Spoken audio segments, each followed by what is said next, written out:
Cette vidéo de démonstration vous propose une adaptation de la leçon Choréodanse.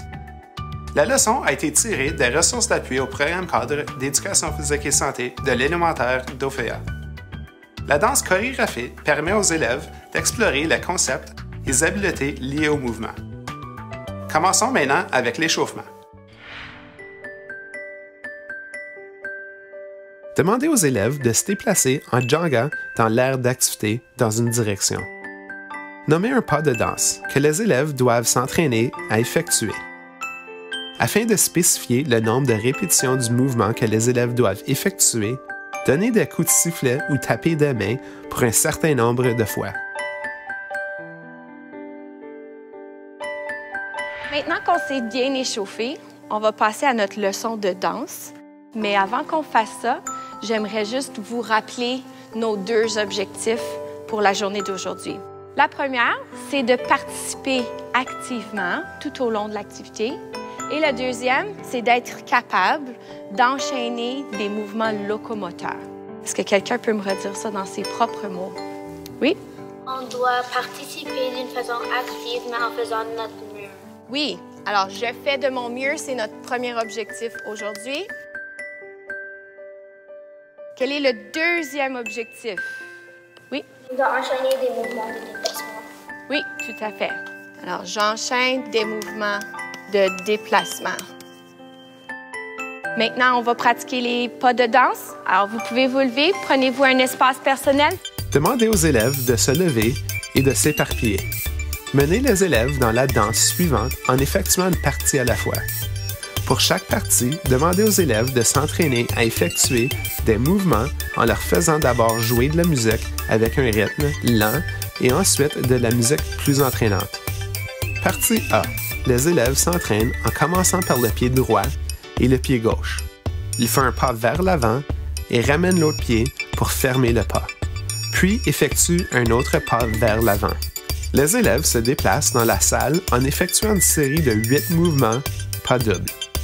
Notez qu'une séquence pas, fermé, pas est considérée comme étant un pas double. Pour cette danse, il y a toujours 8 pas doubles, entre les diverses variations de coups de pied. Partie B. Demandez aux élèves de se tenir debout, d'effectuer 2 coups de pied avec un pied en tenant la jambe en avant avec la pointe du pied tendue, puis de taper 3 fois le sol avec le plat des pieds. Coup de pied droit, coup de pied droit, tape du pied droit, tape du pied gauche, tape du pied droit. Allouez du temps aux élèves pour s'entraîner à effectuer des coups de pied et taper le sol en commençant avec un pied puis avec l'autre. Partie C. Les élèves marchent vers l'avant, les jambes bien droites, les balancent d'un côté à l'autre de leur corps en décrivant un arc avant de faire un pas vers l'avant. Les élèves peuvent s'entraîner à effectuer ce pas en groupe de 2 à 4 élèves se tenant bras dessus, bras dessous. Tous les élèves font un pas vers l'avant de façon synchronisée, leurs jambes décrivant un arc en effectuant leur pas. Demandez aux élèves de s'éparpiller ou de se mettre en rangée tout en faisant face à l'avant de la classe. Dans votre rôle d'enseignant, songez à faire une démonstration des mouvements aux élèves pour qu'ils puissent les imiter.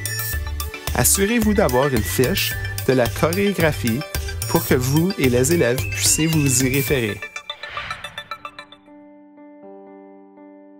Les élèves font graduellement redescendre leur fréquence cardiaque à ce qu'elle était au repos en participant à une série d'étirements.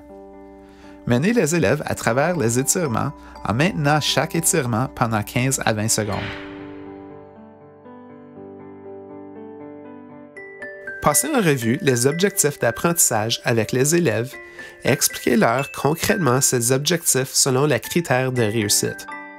Demandez aux élèves d'utiliser le principe du pouce en l'air, pouce en bas pour auto-évaluer leurs atteintes des objectifs d'apprentissage de la leçon. Tout au long de la leçon, les enseignants peuvent utiliser la fiche anecdotique se trouvant dans la section des ressources pour les enseignants afin d'évaluer la mise en application par les élèves des attentes en matière d'apprentissage pour la leçon. Pour les prochaines étapes, veuillez consulter les ressources d'appui au programme cadre d'éducation physique et santé de l'élémentaire d'Ophéa disponible au hpe.ofea.net.